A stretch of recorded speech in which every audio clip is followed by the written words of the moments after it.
Hello everyone, welcome to the series of videos on the course Foundations of Mathematics. This is part 5 of the first chapter, Statements in Logic. The title is Implications. The outline of this video is Introduction to Implications, Negation of Implications, Converse of Implications, If and only if statements, Contrapositive of Implications. By the end of this video, you should be able to learn and understand implications, negate implications, write converse of implications, and write contrapositive of implications. So I'll begin with an example of a statement. If the apple is red, then it is ripe. Now this statement is formed using two statements. The first one is the apple is red, and the second one is the apple is ripe. Okay, and what it asserts is if the apple is red, then it is ripe. Okay, so it asserts that the statement S, that is the apple is red, implies the apple is ripe. Okay, so this means if the first statement, the apple is red, is true statement, then the second statement, the apple is ripe, is going to be a true statement. Given two statements S and T, the statement if S then T is called an implication or a conditional statement. Okay, so any statement of the type if S then T, where S and T are statements, is called an implication. Now, when is an implication false? For this, we will look at a simple example. Consider this statement. If the bakery is open, I will buy a cake for you. Okay. So this is an example of the statement of the type if S then T. Now, when this is a false statement, this is going to be a false statement only when the bakery was open and I did not buy a cake for you. If the bakery was not open, then I was not bound to buy a cake for you. Okay, so this statement will be a false statement only if the bakery was open and I did not buy a cake for you. In all the other cases, this statement will be a true statement. I hope that's clear. So the negation of the statement if S then T is S and not T. Alright. The statement if S then T will be a false statement only when S is true and T is not true. For example, look at this statement P. If the apple is red, then it is ripe. Now, what do I mean to say that this statement is a false statement? Its negation is not P. The apple is red and it is not ripe. So, the first statement, if statement is true, whereas the then statement is false. Okay. Now, there are different ways of expressing implications. The first one is this, if S then T. The second one is T if S. Okay, this is second way of expressing an implication. The statement T if S. The third one says S implies T, S only if T. Okay, the statement S is going to happen only when T is happening, only if T is true. If T is not true, then S won't be true. Alright, T is necessary for S. Okay, so T is necessary, the statement T is necessary for the statement S, and S is sufficient for T. If S is happening, then T is definitely going to happen. So these are 6 different ways to express an implication. Now what we will do is we will look at one example of an implication and we will write that into all these 6 different ways. Okay. Look at this one. If the student is good in mathematics, then he is humble. So the first statement is the student is good in mathematics, and the second statement is the student is humble. The second way of writing this statement is the student is humble if he is good in mathematics. Okay, this is T if S. The third way of writing this is S implies T. The student is good in mathematics implies that he is humble. S implies T. Okay. Fourth one, S only if T. The student is good in mathematics only if he is humble. Next one, T is necessary for S. The student to be humble, sorry, to be humble is necessary for the student to be good in mathematics. So this is T is necessary for S. And the last one is S is sufficient for T. The student's being good in mathematics is sufficient to conclude that he is humble. So the same statement can be expressed in all these ways. Okay, so all these mean the same thing. Now let's see what is the converse of an implication. I'll look at a statement of the type if S then T. Okay, if the apple is red then it is ripe, and I will look at one more statement which says if T then S. That means if the apple is ripe then it is red. Okay, so both these statements asserts the reverse statements of each other. So the first one is the reverse of the second one and second one is the reverse of the first one. They are of the form if S then T and if T then S. Okay, both of them. So such statements are called converse statements of each other. Each of these two statements are said to be the converse of the other. Okay, so what is the definition of the converse of an implication? If the statement S is if P then Q, then the statement if Q then P is called the converse of the statement S. Okay, if P then Q, if this is your statement, then its converse is if Q then P. For example, you look at this one. If the mobile handset has a camera, then it is expensive. So the first statement is the mobile handset has a camera. The second statement is the mobile handset is expensive. So what will be its converse statement? Its converse will be the mobile handset is expensive. If the mobile handset is expensive, then it has a camera. Okay, one more. The boy is rich if he owns a BMW car. It is of the form T if S now. So what it will be its converse? The boy owns a BMW car if he is rich. Okay. Now let's see what are if and only if statements. Now in your previous classes, you all must have already dealt with the results and theorems which are of the type if and only if. Okay, so let's discuss this. Look at this example. If the student is sincere, then he is humble. And look at this one. If the student is humble, then he is sincere. They are both converses of each other. Okay. Now, if both these are true statements, I will rewrite the first statement, that is this one, in this way. Okay. Now, this is of the form if S then T. I will write it as T if S, the second way of expressing implications. So I can write the first statement as the student is humble if he is sincere. Okay, and I can rewrite the second one as this, the fourth way of expressing the implication. The student is humble only if he is sincere. The student is humble only if he is sincere.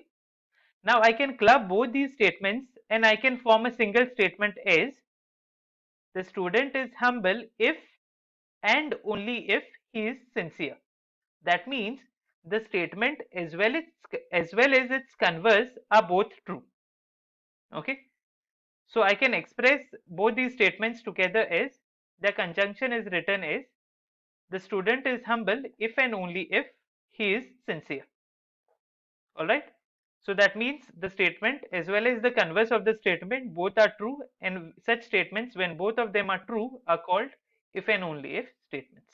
The definition of if and only if statements: for two statements S and T, the conjunction of the implication if S then T, and its converse, if T then S, is written as T if and only if S. Alright, so such statements are called if and only if statements. Now S if and only if T can also be expressed in two more ways, in the following ways. The first way is I can write S is necessary and sufficient for T. This is same as saying that S if and only if T. And another way is S implies and implied by T. Okay. Now how these two are justified? Okay, we will quickly have a glance at that. Now, if you consider the statement S if and only if T, okay, S if and only if T, then this means if S then T and if T then S. Okay. So the only if part is S only if T, the fourth way of writing implications. And the if part is S if T. Okay. Now if I combine this one and this we have already seen, then I get S if and only if T. Now I can also write S if S then T as S implies T. Okay. And T if T then S, that can be written as if T then S. So S is implied by T.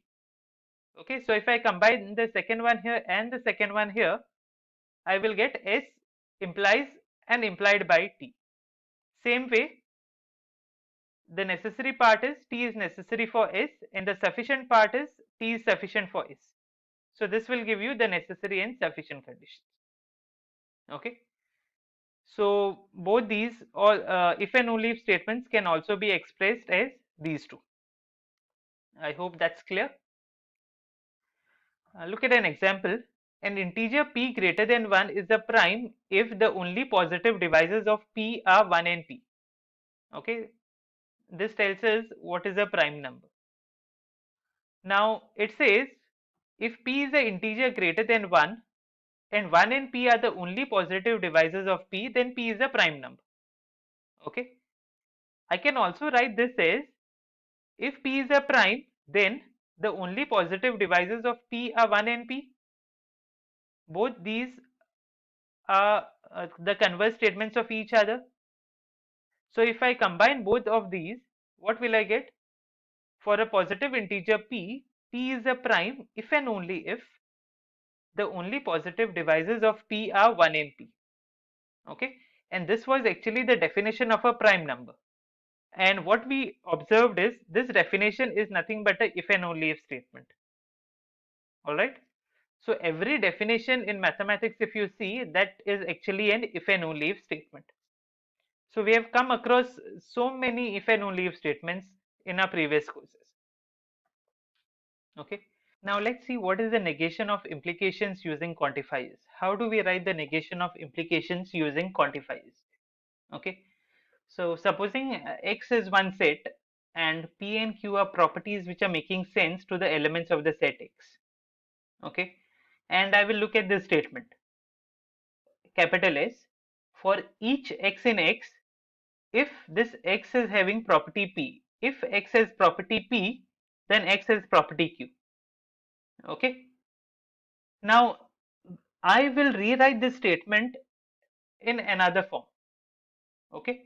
What we will do is we will collect all the elements from the set capital X which have property P. I repeat, we will collect all the elements of the set capital X which have property P. And I will rewrite this same statement as, now this is the set, all these elements in capital X such that X has property P. Okay, and we will rewrite this statement as this. Now what this says, for every Y in this set, now Y is there in this set, what does it mean? It is having property P. Okay, now for every Y in this set, Y has the property Q. So the meaning of this statement and this statement is same, both of them convey the same meaning. And now you can refer to this set as some maybe capital Z. Okay, so this set, let's say it is capital Z. Now how will the statement look? For every Y in capital Z, Y has the property Q. Okay, and such statements we have already seen in the previous videos. So how do you negate such a statement? The universal quantifier will change to the existential, and not S would be there exists Y in this set. So there exists Y in this set, which I am referring to as capital Z, such that Y does not have property Q. And now from this I can rewrite it again as there exists one element X in X such that X has property P and X does not have property Q. These X and Y's are just notations here. Okay, so nothing to worry about the notations. Some notation you need, so I picked up Y. Okay, so the negation of this statement for all X in X, if X has property P, then X has property Q is there exists a X in X such that X has property P and X does not have property Q. Okay, now one more in the previous one we had a statement with universal and we negated that. Now I will pick up a statement with existential quantifier and we will negate that. Okay, now this says there exists X in X such that if X has property P, then X has property Q. Again, what we will do in this set capital X, we will collect all the elements which are having property P. Okay, so this set can this statement can be rewritten as this. So this is my set, all the elements of the set capital X which have property P, and the given statement can be rewritten as there exists Y in this set. Now Y is there in this set. What does it mean? This set contains all the elements which have property P, and Y is there in this set. That means Y has property P. So there exists Y in this set which has property Q. Okay, and this is again an example of a statement which we have already dealt with in the previous videos. So its negation would be existential will change to universal quantifier. So for all Y in this set, Y does not have property P, and again I will rewrite this as for all Y, for all X in X, X has property P and X does not have property Q. The same way as we have done it in the previous example. All right. So this way you can negate implications using quantifiers. Now, for example, you look at this one. For each book in the library, if it has a preface, then it has a bibliography. Okay. You pick up any book in the library. If that book has a preface in the beginning, then it is going to have a bibliography at the end. Now, what we will do is we will use some notations here. I will collect all the books in the library and I will name it capital B. And P and Q properties, P is property that a book will have a preface and Q is a property of having a bibliography respectively. Okay. So how I can write this statement is, I'll write it using quantifiers. For all books in the library, for each book in the library. So for all X in B, B is the collection of all the books in the library. So for all the books in the library, for all X in B, if X has property P, that is if X has preface, then X has property Q. That means X has the bibliography. Okay. So how do we negate this?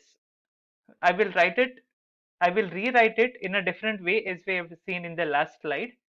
So I will collect all the books in the library which have the property P. Okay, all the books, all the X in B such that X has property P, and for all Y in this set, that means for all Y's in this collection, Y has property Q, and the negation of this would be there exists Y in this set such that Y does not have property Q. And again rewriting it back, this can be written as there exists one book X in B such that X has property P and X does not have property Q. Okay. Now rewriting that in plain English, the negation, how will that look? There is a book in the library which has a preface. and does not have a bibliography. So there exists one book in the library such that X has property P and X does not have property Q. Alright. Now let's see what are contrapositive of implications. Supposing I have a statement, if the mango is red, then it is ripe. And this is a true statement, suppose. Okay. So if the mango is red, then I know that it is ripe. What will happen if the mango is not ripe? I'm assuming that the given statement, if the mango is red, then it is ripe, is a true statement. Now what is going to happen if the mango is not ripe? If the mango is not ripe, then the mango cannot be red, right? Because if the mango is red, then it is ripe, and then I'm arriving at a contradiction that mango is ripe and mango is not ripe, right? So if the mango is not ripe, then it is not red is also a true statement. Okay. Suppose if the mango is not ripe, then it is not red is a true statement. Then if the mango is red, then it is ripe is also a true statement. Okay, I hope that's clear. So these two statements are equivalent. If the mango is red, then it is ripe, and if the mango is not ripe, then it is not red. Both these statements are equivalent. If the first one is true, then the second one is true, and if the second one is true, then the first one is true. Okay. So in general, if S then T, if this is a true statement, then if not T, then not S will also be a true statement. Okay. And if not T, then not S is a true statement, then if S then T will also be a true statement. So these two statements are equivalent. If S then T, and if not T then not S. So if you want to prove the first one, it is equivalent to proving the second one. There are many many theorems that are proved in this way using contrapositives. So for example, for an integer x, if x square minus 6x plus 5 is even, if this number is even, then x is odd. This is the given statement. I can rewrite the same statement in a different way using the contrapositive. Okay, so I will have to negate the then part. If x is not odd, that means if x is even, then x square minus 6x plus 5 won't be even. That means it will be odd. Okay, so its contrapositive is, for an integer x, if x is even, that is the negation of the statement here, then the negation of this one, then x square minus 6x plus 5 is odd. Okay, so the negation of the given statement is, if x is even, then x square minus 6x plus 5 is odd. One more example, if a real valued function f is differentiable, then it is continuous. We know that every differentiable function is continuous. Okay, and sometimes when you want to show that f is not differentiable, what you do is you show that f is not continuous. That's where the concept of contrapositives is used. So the contrapositive of this is, if the real valued function f is not continuous, then it is not differentiable. Okay, and that's why whenever you want to show that a function is not differentiable, one of the ways to show that is you show that the function is not continuous, and if it is not continuous, it won't be differentiable. Okay, so the concept of contrapositives is very important. Okay, and these are the references that I referred. Thank you.